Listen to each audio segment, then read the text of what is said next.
So it's not the constitution that is a problem per se, but those that are supposed to interpret it and then administer it. See, what we're saying is that people should be passionate about their job. We should have people that love this country. People say, you know what, we don't want the regulation of petroleum products. We want the subsidy to continue.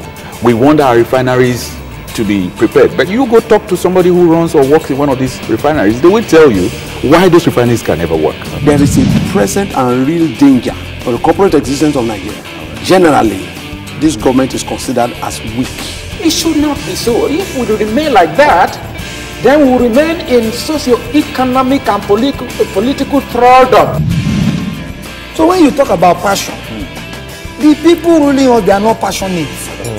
Well, let's take the House of Rep is not passionate. The senators are not passionate. That's why they are discussing without doing anything. Which sacrifice are they going to offer? In Nigeria, governance is not about servanthood. Governance in Nigeria is about what can I get.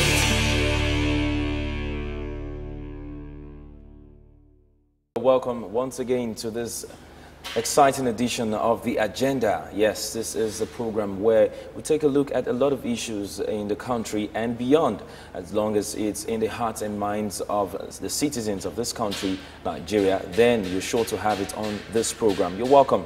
How have you been? Well, we have a very interesting program for you today. I say it's interesting because you're about to see it, and we'll also have a surprise for you on the show. All right, as we go on, you get to see that surprise. But this week, we'll be taking a look at a very interesting topic. Have I said my name? Yes, my name is Philip Haza, and once again, this is The Agenda. We'll be looking at a topic, very interesting topic, rising wheat prices and the cassava content factor in Nigeria. Rising wheat prices and the cassava content factor in Nigeria. Well, a lot of people might, want to break that down. It's simple. There is an increase in the price of bread and other staple food in the country, and that's because there's an increase in wheat. The import duty has been increased in the country. Well, let's not go too much into it for now until I introduce my guest on the show. I also want to say a co-host because, okay, wait until you see him. Mr. Henry, you're welcome to the show. Yeah, hello. It's great to be here. Good to be here. Yeah. Well, you've always been here. You were actually in a different seat here. Well, I'm a member of the family. You are a member of the family. You're welcome. Yeah. All right. This is Henry Williams, in case you're meeting him for the first time on that seat on the agenda. And he's going to be helping us with this information. It's a very crucial one, and it was important because we had to get someone that has a vast knowledge and information on this topic. And of course, we'll get a fuller house soon, but just stay tuned because the agenda has begun. All right, what's the background of this topic? I'll just read it out to us before we go on. The federal government has approved a new tariff regime for importation of bread ingredients with the removal of the 10% import duty on gluten enzymes used in the making of bread and other confectionaries. Okay, this is according to the Finance Minister and Coordinating Minister of the Economy, Dr. Ngozi Okonjo-Iweala, and she briefed stakeholders alongside the Minister of Agriculture, Akinwumi Additional, recently. Now, she said in addition that all tariff on wheat importation has been approved as part of the efforts to encourage cheaper manufacture of cassava bread in the country. Of course, once you think of cassava bread, you can remember the origin and how it was displayed in the house in Abuja, currently in Aso Rock, by the president. Now, the finance minister noted that the incentives will enable cassava farmers and cassava flour mills and also the master bakers to key its government's cassava bread initiative. So it's all about the initiative driving down to the public. What is the reaction to the new policy drive of the government? First of all, from your perspective, considering your information, you have a lot of information on this, okay? So from your information and your bank of knowledge, what is your reaction to this new policy drive of the government? First of all, let me say that I've had the privilege of working with people in the bakery industry closely for, a space of time. And so during my interactions with them, I had the privilege of getting a one-on-one on how, what their feelings and perceptions are based on this new policy, which I can say it's not so new because going back in history, we had something like this. The government tried way back, I think in 2005, 2002, yes, during the Babangida, I can remember the Babangida administration, there was a ban on flour, and then there was a lot of smuggling that took place, you know, and the government didn't have the political will to follow through. There was a lot of smuggling. Yes, a lot of smuggling during that time, and it's the same thing as the white price powder. of flour had, you know, gone up. It become like gold in the market, and you know, you could buy it off the black market and you make exorbitant gain. You know, right now, I hope it's not going to be a reoccurring decimal the way things are going. If the government is rolling this new policy, bringing it back, you know, right now, they must make sure that it's not a case of putting the cart before the horse. The bakers are businessmen, and first of all, they want to, you know, they are thinking of their profits, you know, and the alternatives. You know, are they realizable? Are they reasonable? Is cassava flour easy? It's easy accessible, as you can access flour. It's presently. Is it accessible? Can you get it off the market as you know, as quick as you want it? Can it go around? Because you're talking about bread is a staple food. Yes. You find out we have over 160 million Nigerians, and earning with an income of less than a dollar a day. And that's one of the cheapest sources of food you can get right now, you know. Make a meal, a breakfast, you know, almost every table, every you know, Nigerian. Even lunch, even lunch, yes. So you find out that the challenge right now is to make it easily accessible, which right now it is not. Okay. We cannot meet right now, the country, the millers will not be able to meet the capacity. Especially if the they demand, have to switch. Yes, the demand to switch. So these are the challenges the bakers are frowning at, you know, and certainly the price has already been hiked up. Bread has almost doubled in price, but people are still buying. The other challenge is expertise. The bakery industry, really, unlike the developed Western world where it is organized industry. It has, you know, you need to go through some certain protocols, qualification. There are regulations, you know, on the bakery industry, and they are very effective. So it's not just an all-comers affair. It's for professionals, and they have the expertise. Talking about formula now, the consumers, will they have the same satisfaction from wheat combined with cassava? Not all the bakers have the expertise. Okay, and the information is yes, getting too much. I think we take it easy, right? So these are I'm just trying to you know give you a list of, you know, the challenges these bakers are facing. Let's take it one after the other, so we don't lose track of it. Okay, one after the other. I told you you're here to expect a lot of information, because we're not mistaken, you know, when we call on people like this to talk to us about this. I'm feeling at home right now, because great. I'm not talking to a stranger. You know, you feel the pain. You are Nigerian. I do. Now, the next point is, the finance minister explained that going by the presidential directive, the ministry would be favorably disposed to easing taxes and tariffs on similar imported inputs. You know, that would boost the cassava bread policy, anything to drive this policy down.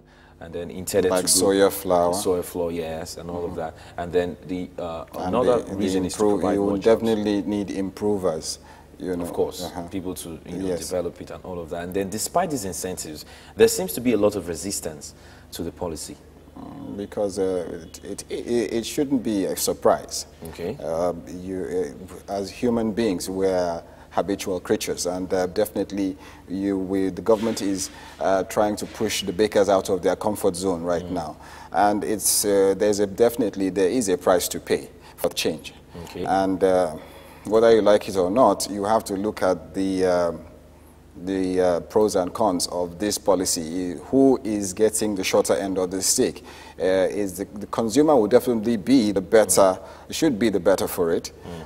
at the end of the day, there should be job creation. But at the end, the serious issue right now, why it's being resisted so much, as I said, is because of the challenge of moving from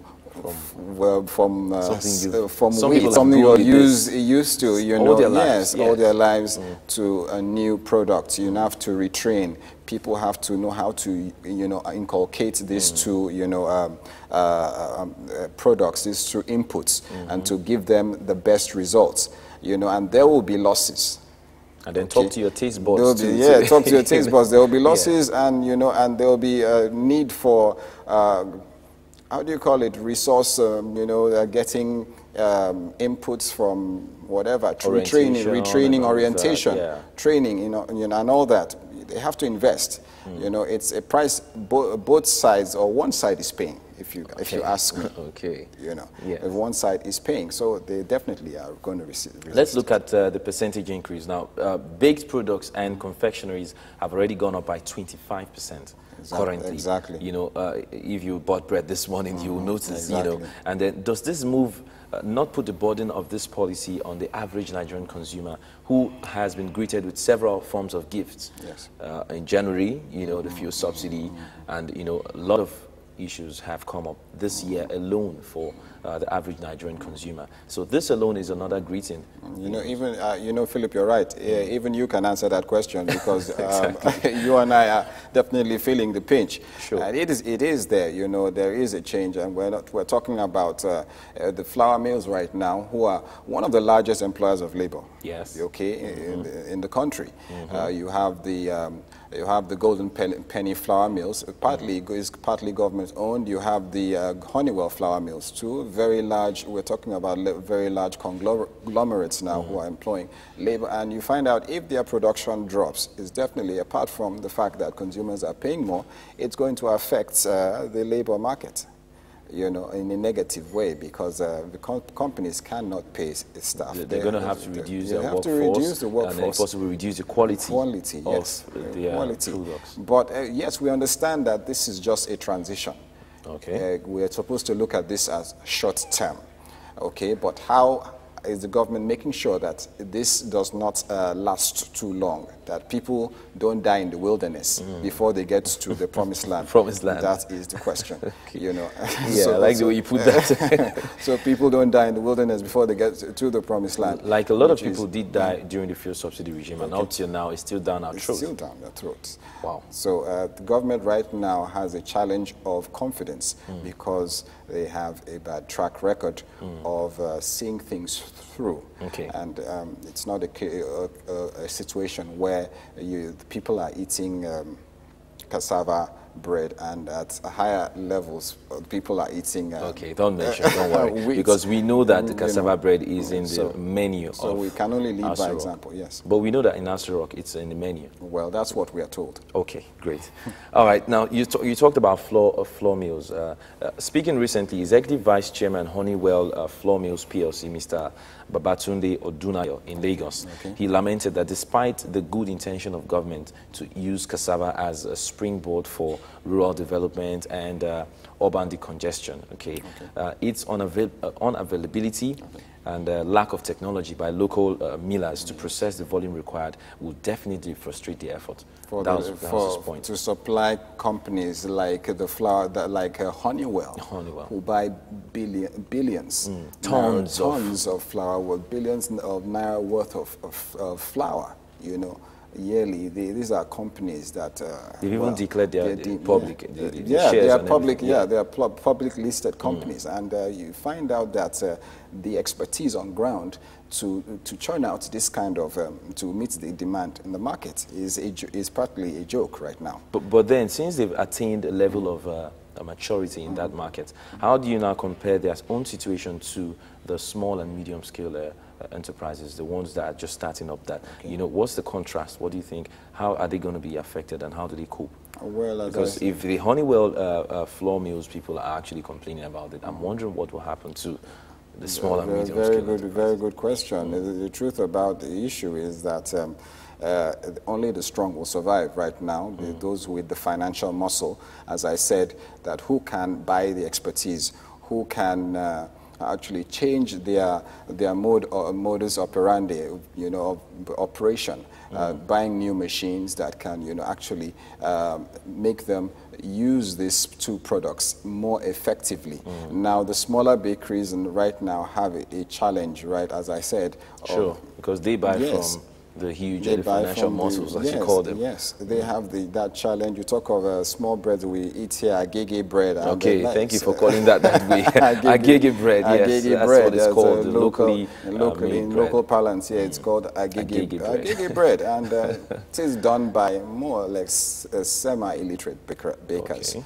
You know, and the industry, I think the standard now has been raised because baking is no longer, it will not be an all-comers affair. You have to be trained. For you to be able to use cassava and flour, you must have some, to know how to make that go down well. Yes, some scientific understanding of bread formulation. Exactly. Now, let's look at this situation. You know, findings have revealed that on the eve of the introduction of 15% increase in duties on wheat imports and all of that, the annual cost of Nigerian wheat imports rose to $4.1 billion.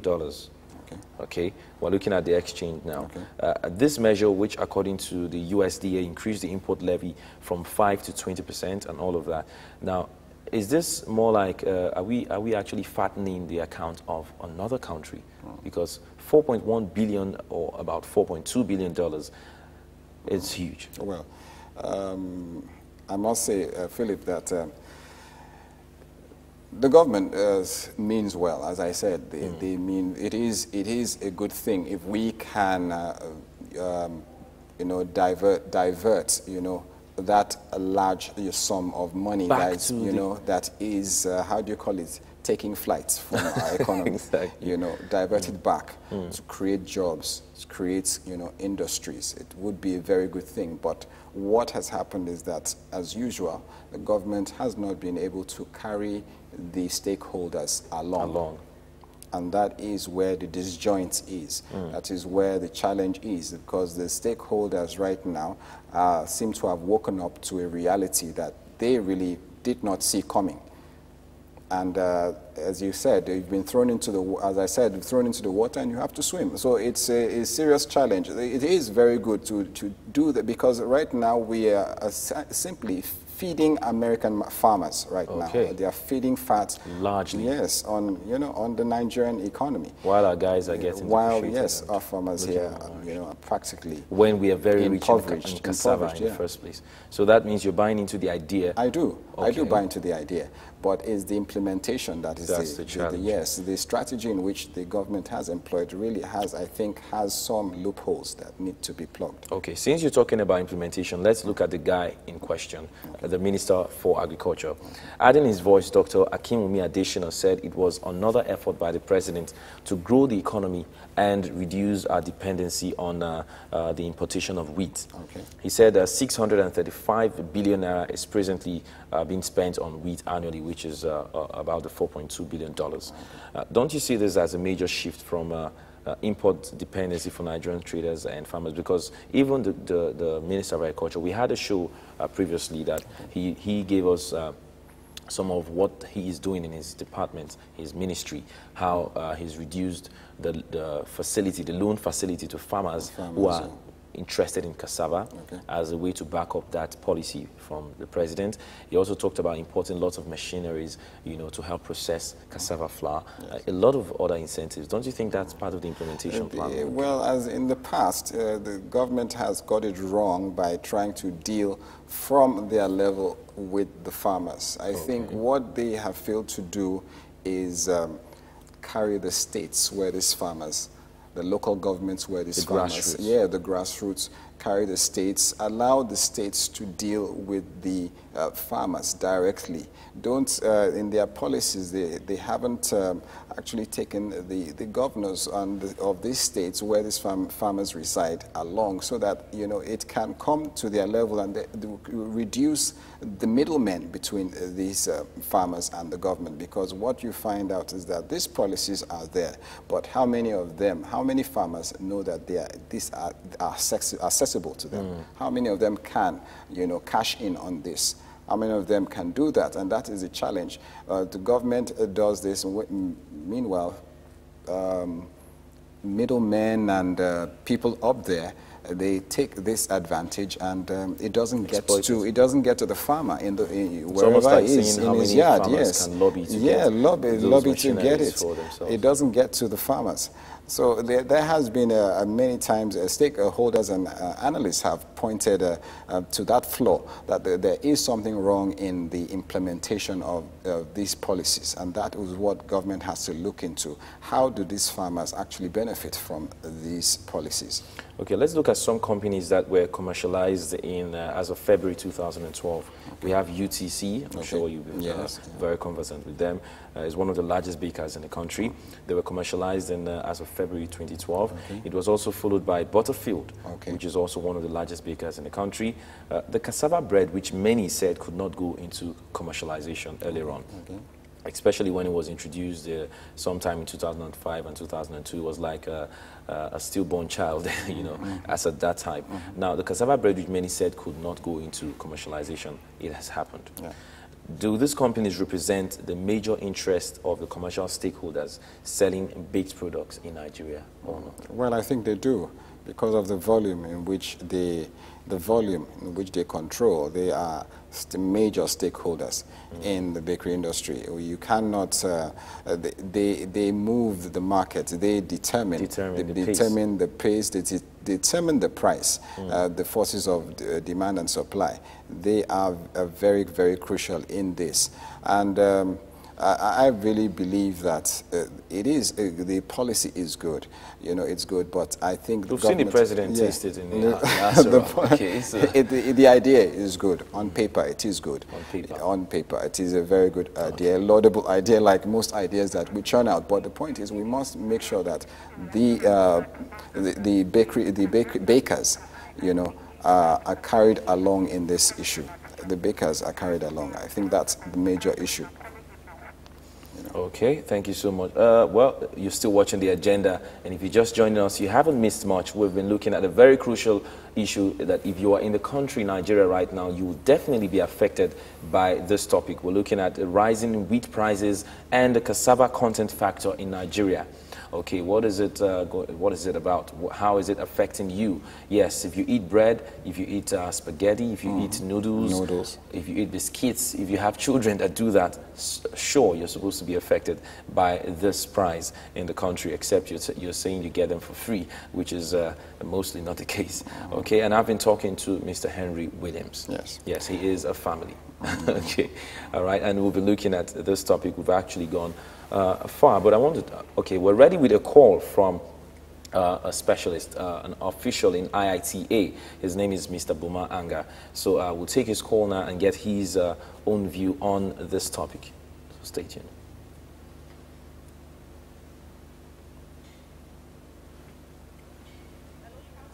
Hello, Mr. Buma. Hello. Hello, Mr. Buma Anga.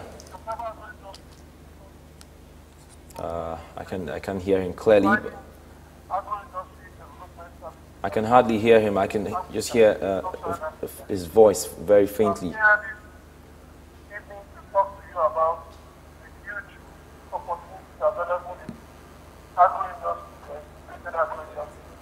I can hardly hear him, but I think we need to take his call. We need to take his call again. Okay. Cassava is a crop which Nigeria is abundantly blessed. Nigeria has been, for the last decade, the world's largest producer of cassava. Nigeria has been species of cassava that can produce all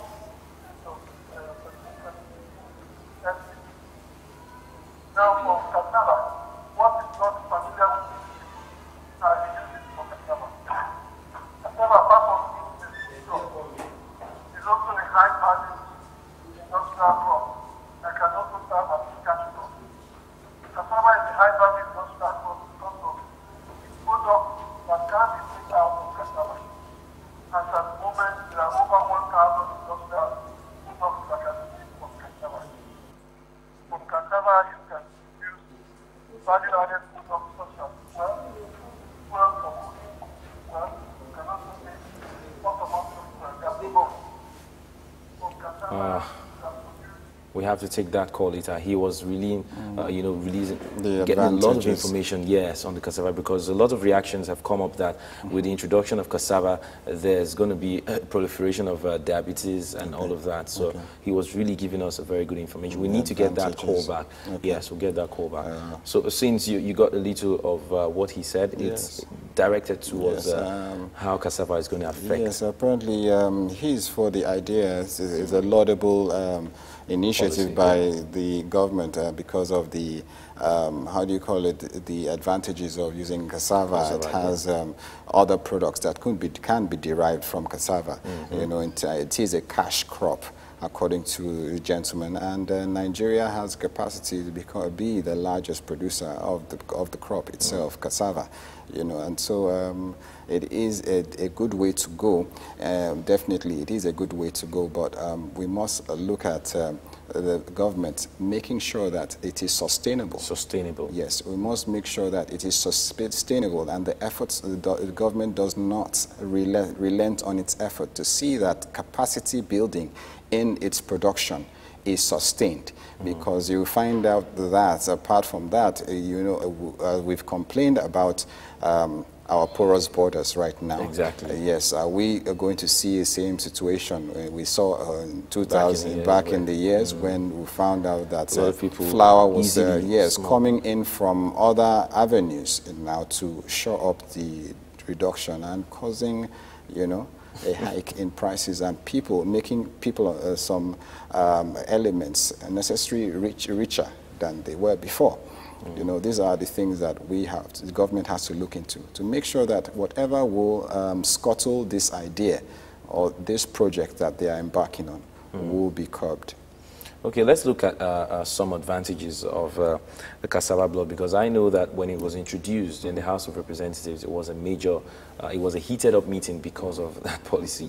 You know, the lawmakers were against it because they felt it was going to increase diabetes in the country, that lots of diabetic patients. But I know that in Kano, for example, there was a survey conducted, or rather in Kenya, I beg your pardon, and that survey found that over 1,380 people got their energy or calorie from cassava. And about 80% of that number got their calorie from that, but they were not diabetic.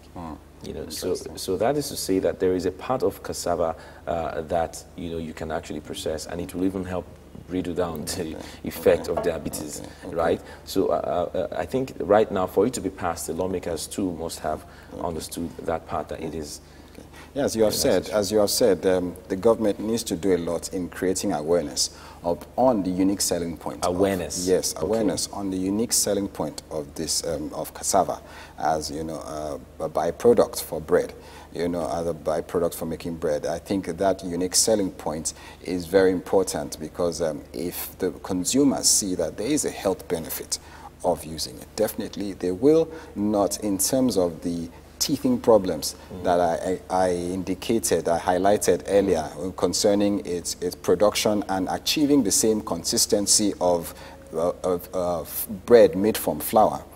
Consumers will endure, knowing that it is only a process. And as the formulation goes on, it will definitely get better. Sorry, let's hold it there. Let's hold the thought. We have the call once again. Thank you so much. Mr. Boma Anga on the line, please. Hello, Mr. Boma Anga. I am the chairman, Cassava Agri-Industry Services. Oh, thank you so much, sir. A turnkey consortium based in Abuja, providing services for the establishment of integrated cassava bean agri-industry across the East and West of Africa. Thank you so much. You are the right person to talk to. On the enormous opportunity available for us in a crop that is well known to every Nigerian. That crop is called cassava. Okay. Cassava also known as manioc, and goes by different names to different Nigerian tribes. It is a familiar crop with every Nigerian.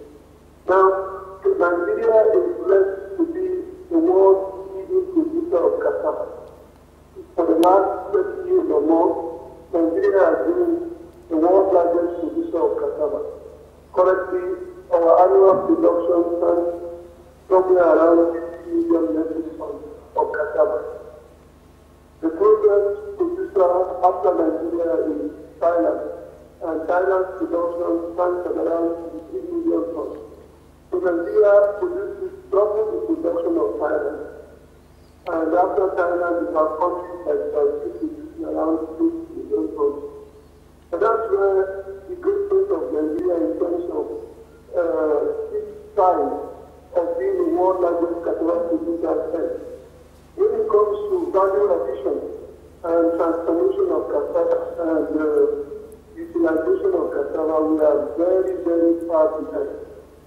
In advanced cassava economies like China, Thailand, Indonesia, Brazil, cassava is a high-value cash crop, an industrial crop used as a feedstock in the production of many high-added products that serve niche markets or high-value markets.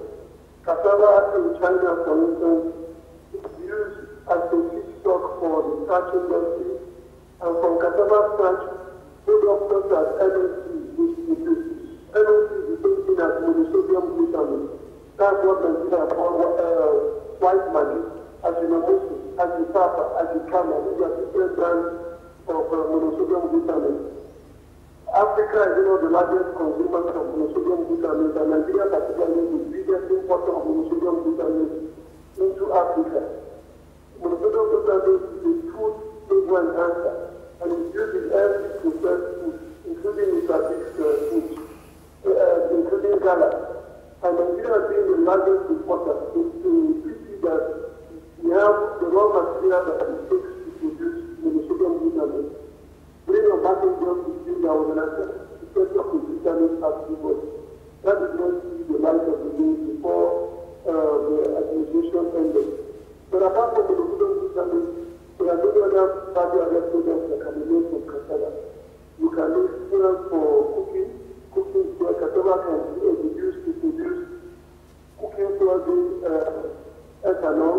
It can also be used to produce cassava, which can be used as a substitute for petrol, just as it is already like this. Cassava can also be used to produce biodegradable plastics that is very commonly done in Thailand as well as in China.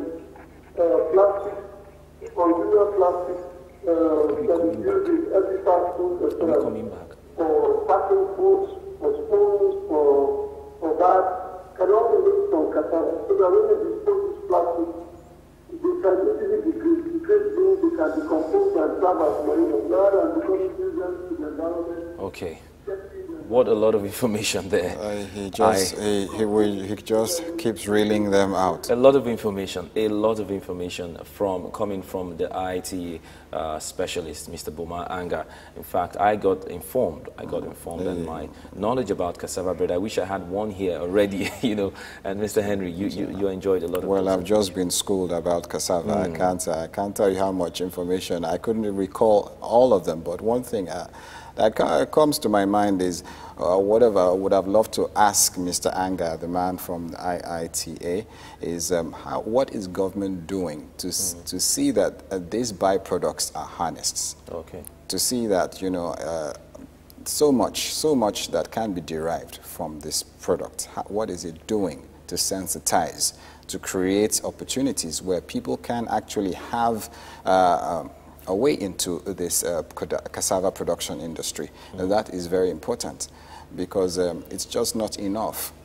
Okay, it's not enough. It's really not enough to know. Talk about policy, yes, and there is no drive. There's no to drive. ensure that every house, in that every direction, nook and cranny is aware. First of all, like we've been informed right now by Mr. Boma Anga, you know, about all this information. The fears of you know, people think the introduction of cassava is going to increase diabetes and all of that, but surprisingly, it's not the case, because yes, there's a part of the cassava flour that will be used, you know, for production, and that will not include or cause the increase of diabetes. So that's a lot of information. So what you're saying is the awareness initiative should be even more important than the policy itself. A product that has a capacity to multiply itself in different forms of production. That way is invaluable, and it's something that the government should be. There should be a deliberate drive to sensitize people about it. And right now, if this call has just shed a lot of light on the issue, and this is information that a lot of people on the streets lack. That's true. Like there is an information, about cassava, cassava flour. It says there are two things you should know: glycemic index and the glycemic load. Okay, I'm sure you're also aware of that. And it says foods with low glycemic index are foods that diabetics are advised to consume. Okay. And cassava is not among the high, or rather advised not to consume. That's the glycemic index. Diabetes patients are not advised to consume that. And they said, from this information, cassava is not among the high glycemic index food. And that in fact, wheat flour has high glycemic index between 70 to 72, while cassava has a glycemic index between 46 and 60. So very significant. Very significant difference, but we do not know about that until we are well informed and we are aware of that. Okay, if you want to get more of this information, you need to stay tuned for more on the agenda. We need to take a breather and download all of this information, present it better to you. But we'll do that after the break. This is the agenda. Stay tuned. What people do in council is to eat bread. Cassava bread. Cassava bread. And Mr. President in council that day directed me that we must commercialize this because it's great bread. This was 40%, by the way. 40%. This bread, this is great bread. And so that you know we brought enough so that you all can have one to take home.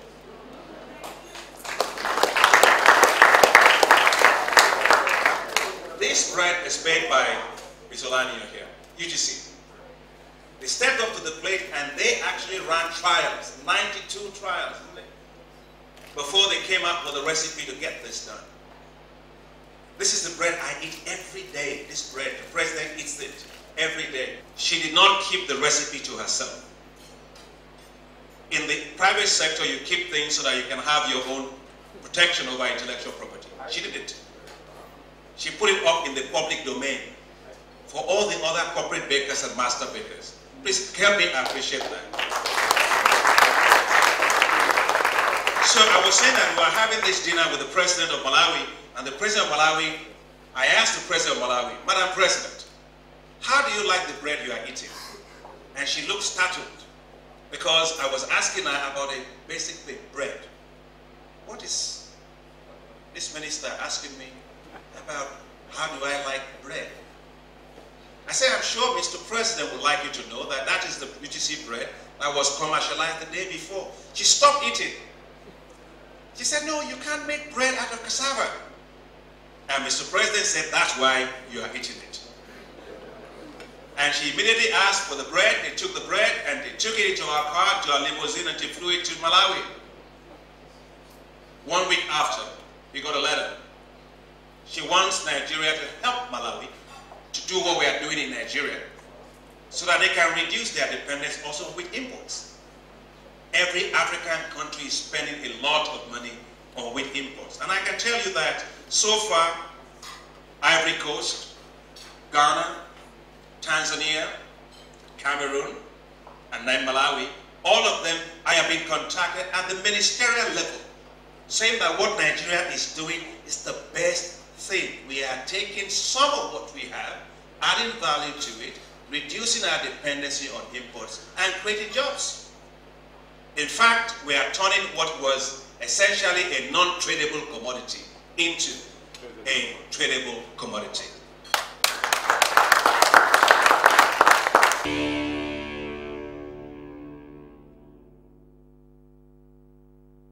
All right, you're welcome back. That was a dinner conducted by the Nigerian Stock Exchange, and the Minister of Agriculture, Mr. Adewumi Adesina, was right there educating us on the progress so far in pushing down the cassava production and distribution in the country, efforts the assistance made to farmers and the likes on how to actually produce this cassava. And of course, it's linked, it's closely related to what we've been talking about today, about the wheat flour and introduction of cassava flour in the market to produce bread and other staple foods. Well, this is the agenda, and I told you that we will have a full house. We do have a full house right now. He's also a family member. I can say that with so much gusto, because anytime it has to be an issue about agriculture, this man has worked closely with the Minister of Agriculture, so we're going to be trying our best possible to drill out those information, you know, to the populace, and that's Mr. Sotonye Anga. Welcome, sir. Thank you, Philip. Yes, I just watched that dinner, and I know you were there. You have a lot of information, and you've worked closely with him. So we'll be giving, right now we're going to be extracting those information, because the Nigerians deserve to know about that before the cassava flour and all of that is choked down the truth. They need to be reorientated about it. Okay, Mr. Sotonye Anga is the chairman of Darcom Limited. He's also the managing director of Universal Quest Nigeria Limited, all related to agric. I know he is a national public relations officer, talking about cashew in the country. So I don't want to start talking about his CV.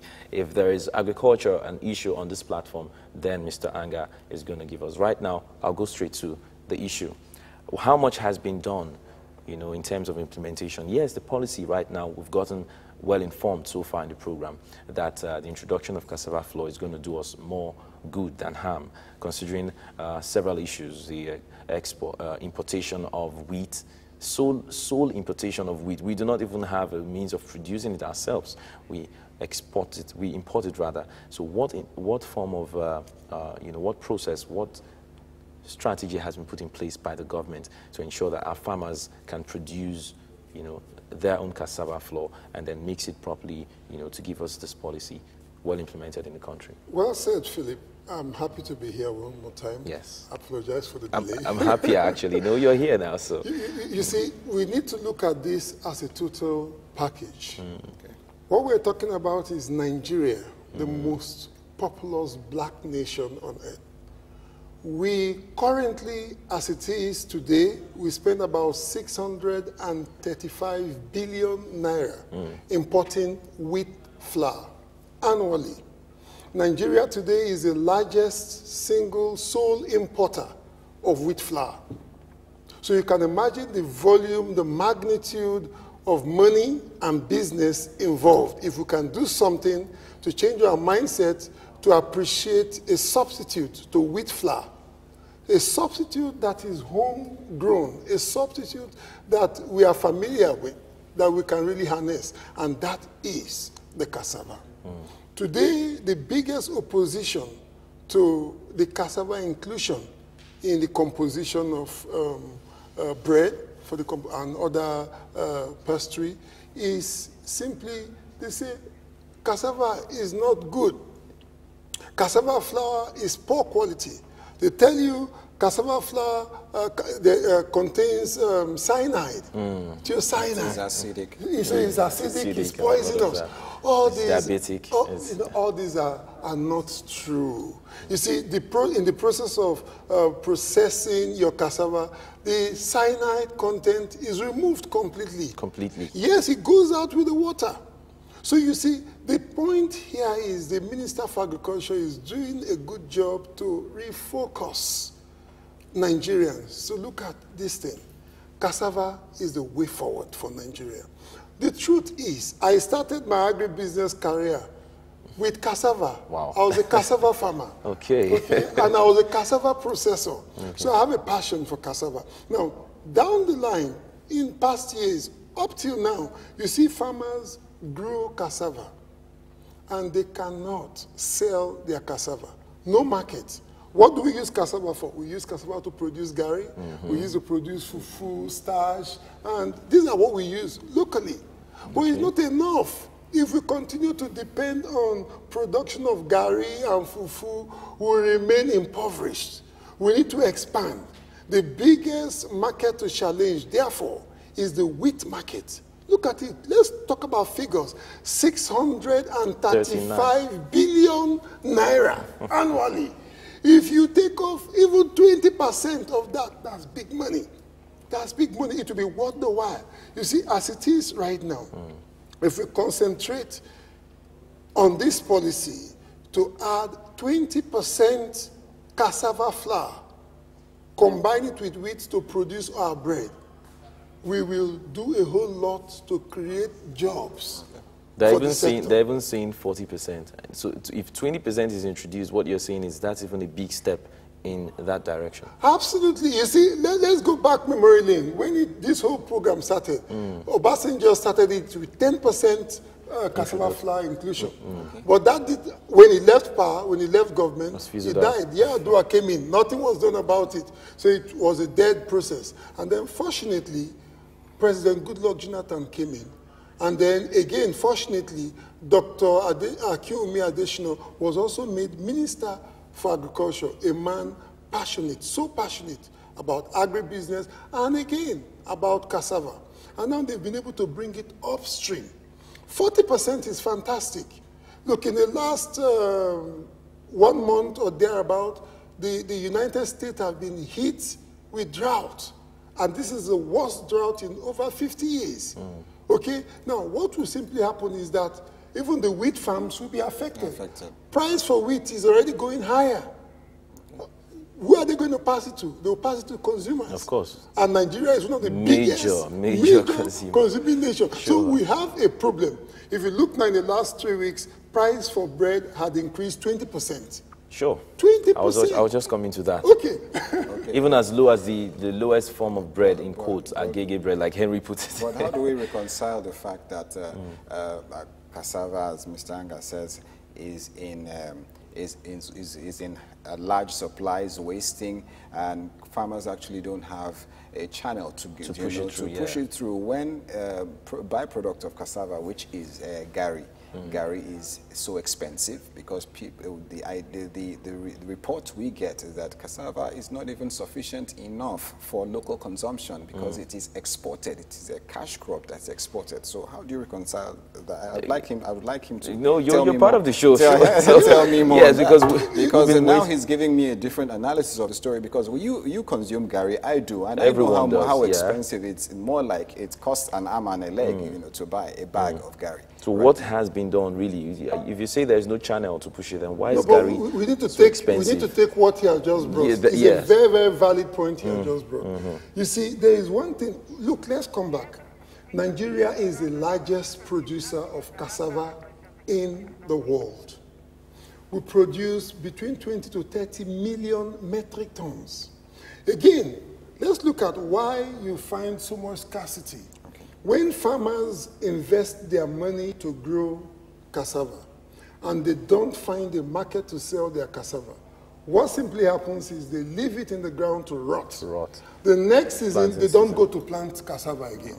So we're going to now have, a huge demand for cassava, inadequate supply of cassava. Now, this has been the trend year in, year out. So if we develop strong markets for cassava and cassava product, what we're going to see is that we'll see more farmers go to cultivate cassava.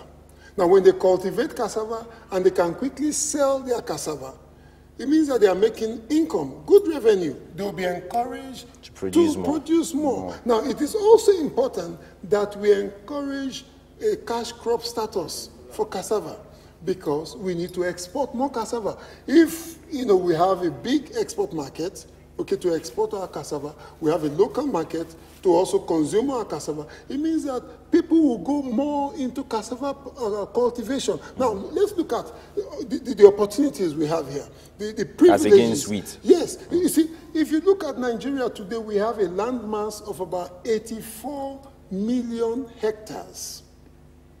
84 million hectares is a whole lot. Now, out of these 84 million hectares, less than 40% is already utilized. So we have 60% of our land unutilized. That is why you can travel from Lagos, you're going to Ibadan, you just see vast lands unoccupied, doing nothing, redundant, fallow. It's not giving any revenue, no return. Now, all this has to change. These are places where you can plant cassava. Okay, when you plant more cassava, You have more markets to sell your cassava, more farmers will go into cassava because cassava is one crop in which Nigeria as a nation has comparative advantage. So we'll now begin to see people making money from cassava. Sure. And that will be very, very good. Sure. Very, very good. Wow.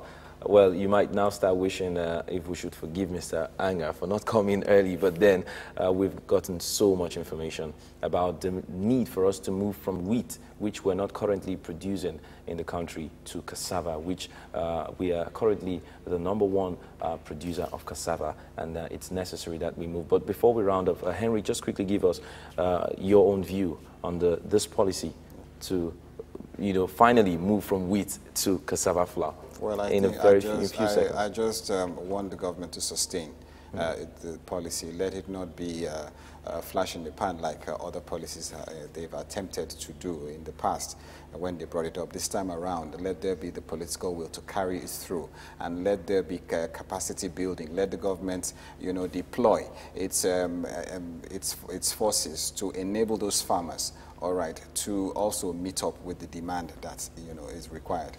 Okay, well, that's much really that we can take on this program for today, this week's edition. With the permission of our producer, we could actually look into it, and especially if it's in your mind, you can always send your contributions, your reactions, what you feel, how we're doing on the show by sending your email to agenda@loveorplusnews.com. I've actually released a lot of emails, but because of time, I will not be able to do that on the show.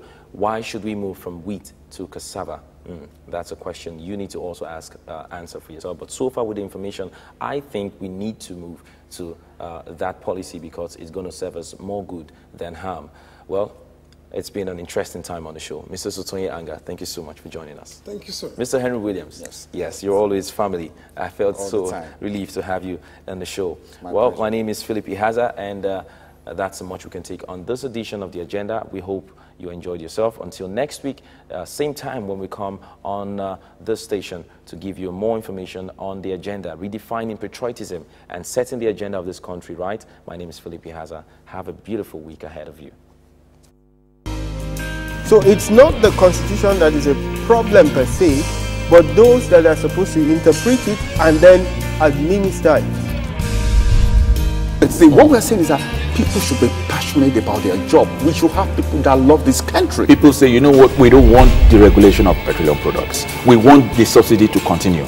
We want our refineries to be prepared. But you go talk to somebody who runs or works in one of these refineries, they will tell you why those refineries can never work. There is a present and real danger for the corporate existence of Nigeria. Generally, this government is considered as weak. It should not be so. If we remain like that, then we will remain in socio-economic and political thraldom.